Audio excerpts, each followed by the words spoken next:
আল্লাহ সুবহানাহু ওয়া তাআলার তিনি যখন পৃথিবীতে মানুষ সৃষ্টি করবেন, তিনি ফেরেশতাদেরকে বললেন যে, "আমি অ্যা পৃথিবীর মধ্যে কিছু প্রতিনিধি সৃষ্টি করতে চাই।" আল্লাহ তাআলা বললেন যে, "আমি কিছু প্রতিনিধি সৃষ্টি করতে চাই।" তখন ফেরেশতারা বললেন যে, "আল্লাহ, আপনি এমন সম্প্রদায় সৃষ্টি করবেন যারা পৃথিবীতে গিয়ে ফাসাদ সৃষ্টি করবে, রক্তারক্তি করবে, মারামারি করবে, ভাই ভাই মারামারি করবে, লাঠিসোঁটা নিয়ে করবে।" দেখেন, পৃথিবী সৃষ্টি হওয়ার আগে ফেরেশতারা জানতেন যে মানুষ জাতি পৃথিবীতে গিয়ে মারামারি, রক্তারক্তি, ফাসাদ, একজন আরেকজনের পিছে লেগে থাকবে। তখন আল্লাহ তাআলা বললেন, "আমি যা জানি তোমরা তা জানো না।" আল্লাহ উত্তর দিলেন, "আমি যা জানি তোমরা তা জানো না।" তখন আল্লাহ তাআলা আদেশ করলেন মাটি আনার জন্য। পৃথিবীর সমস্ত জায়গা থেকে কাদামাটি আনা হলো, ঠনঠনে কাদামাটি। তখন আল্লাহ সুবহানাহু ওয়া তাআলা আদমের দেহটা ৬০ হাত লম্বা দেহটা সৃষ্টি করলেন। সৃষ্টি করার পূর্বে আল্লাহ তাআলা তার শরীরে রূহ ফুৎকার দিলেন। আদম চলাফেরা শুরু করলো, কথা কওয়া শুরু করলো। তখন আল্লাহ তাআলা সমস্ত ফেরেশতাদেরকে আদেশ দিলেন যে আদমকে সিজদা করো। তখন সমস্ত ফেরেশতারা আদমকে সিজদা করলো, কিন্তু শয়তান সিজদা করলো না। ইবলিস যে এত খ্যাতি পেয়েছে, এত সম্মান কামিয়েছে, সেই শয়তান তিনি সিজদা করলেন না। তিনি বললেন, অহংকার করলেন যে আমি আগুনের তৈরি, জ্বলন্ত আগুনের তৈরি, আমার গতি উপরের দিকে, আর আমি সামান্য মাটি তৈরি দেহকে আমি সিজদা করব? এটা সম্ভবই না। সেখান থেকে এই কথাটা অমান্য করার কারণে আল্লাহ তাআলা শয়তানকে তার দরবার থেকে বের করে দিলেন, সারা জীবনের জন্য তাকে জাহান্নামী করে দিলেন।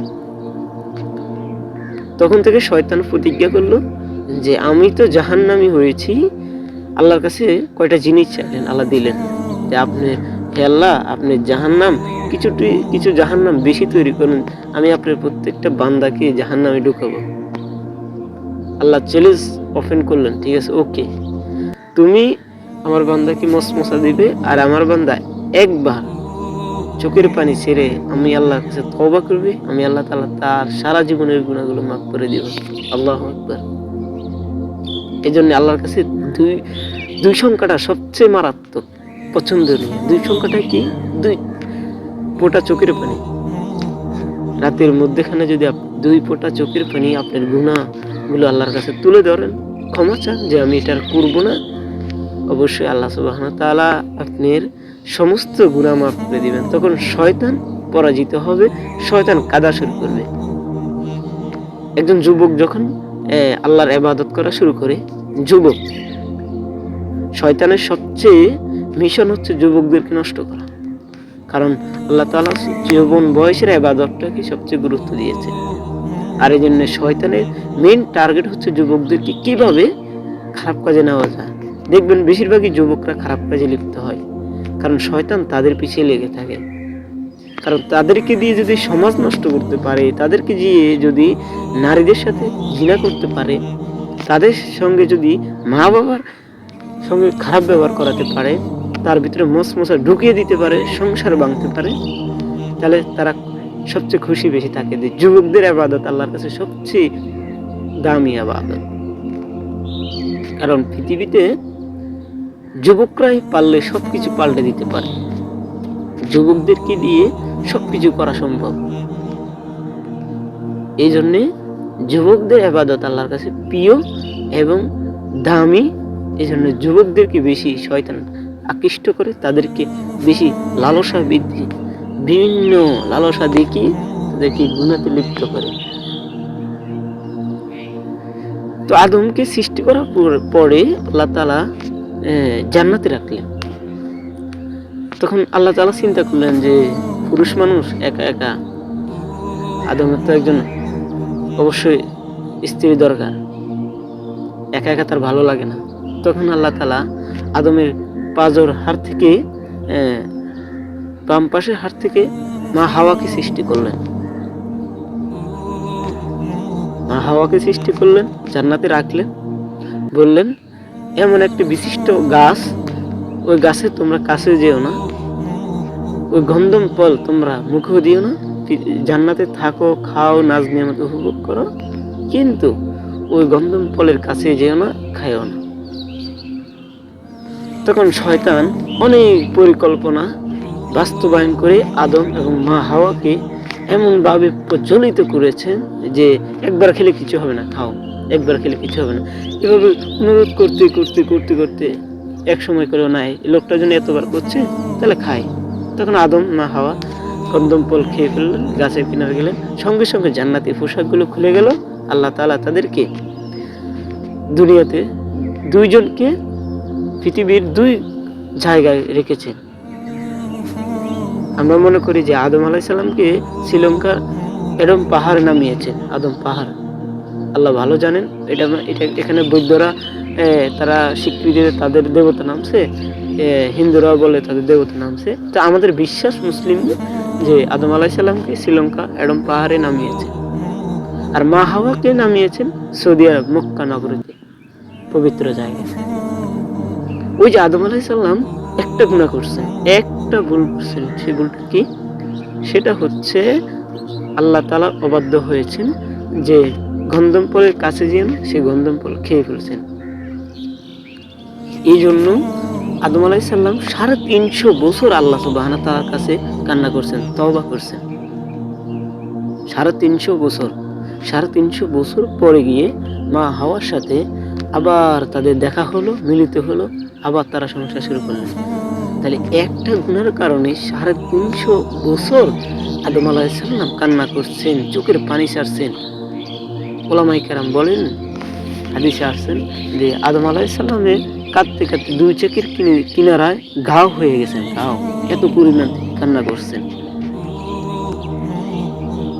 তিনি আল্লাহর কাছে বলেন, রব্বানা যালামনা আনফুসানা ওয়া ইল্লাম তাগফির লানা ওয়া তারহামনা লানাকুনান্না মিনাল খাসিরিন। তিনি আল্লাহর কাছে এইভাবে দোয়া করলেন যে আল্লাহ, আমি তো আপনার মাহকামে মাহমুদে, আপনার আরশে দেখে লেখা দেখেছি লা ইলাহা ইল্লাল্লাহ মুহাম্মাদুর রাসূলুল্লাহ, সেই কালেমার উসিলায় আমাকে মাফ করে দেন। আল্লাহ বলেন, বান্দা এই আদম, তুমি যদি আগে থেকে এই কালেমা, এই বাক্যটি করে আমার কাছে দোয়া করতে, তাহলে আমি ক্ষমা করে দিতাম। যাও, তোমাকে আজকে ক্ষমা করে দিলাম। আর 350 বছর পরে মা হাওয়ার সাথে আবার দেখা হলো, তারা সংসার শুরু করলো। আদম আলাইহিস সালামের সংসারে 2টি সন্তান হলো, হাবিল কাবিলে। শুরু হলো বিস্তার মানুষের, আস্তে আস্তে পৃথিবী আজকে এতশো বছর।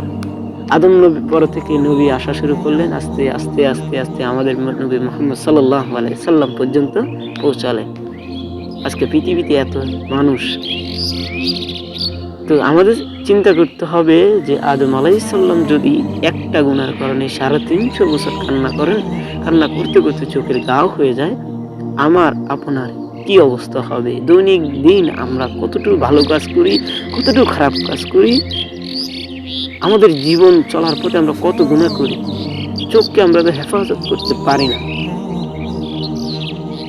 আমাদের এত বেশি তওবা করা দরকার, কারণ আমরা তো নবী একটা ভুল করছেন, তাই 350 বছর কান্না করছেন। আমার নবী মুহাম্মদ সাল্লাল্লাহু আলাইহি সাল্লাম তিনি দৈনিক 70 বারও বেশি তওবা করতেন। নবীরা কান্না করতেন তওবার জন্য। আমাদেরও কান্না করা উচিত। আমাদের কান্না আজকে আমরা ভুলে গিয়েছি। সবচেয়ে উত্তম নামাজ হচ্ছে রাতের নামাজ। সরাসরি আল্লাহর সাথে আপনি কানেক্ট হয়ে যাবেন। আপনি লাইভে যখন অন্যের সাথে কথা বলেন, সম্প্রচার হন, সরাসরি লাইভ হয়ে যান, একজন আরেকজনের মুখোমুখি। এরকম ভাবে আল্লাহর সাথে আপনি মুখোমুখি হয়ে যাবেন, লাইভ, একবার সরাসরি লাইভ। আল্লাহ বলেন, বান্দা রাতে যখন তুমি উঠেছো, তুমি যা চাইবে আমি আল্লাহ তাআলা তোমাকে দিয়ে দেবো। ঘুম হারাম করেছো, কম্বলের নিচ থেকে শীতকালে বের হয়ে আমি আল্লাহর কাছে তওবা ক্ষমার জন্য বসে আছো, তোমাকে মাফ করে দিলাম। বিশ্বাস করেন, রাতের নামাজে যখন দোয়া করবেন আল্লাহ মিস করবেন না, সঙ্গে সঙ্গে কবুল করে নেবেন। আল্লাহ তাআলা আমাদেরকে বোঝার তৌফিক দান করুক। আল্লাহ তাআলা যেন আমাদেরকে দ্বীনের পথে থাকার তৌফিক দান করো, আমাদের যেন ইলমে গায়েব দান করে, আল্লাহ তাআলার পক্ষ থেকে ইলমে গায়েব দান করে আল্লাহ তাআলার কাছে, আমিন।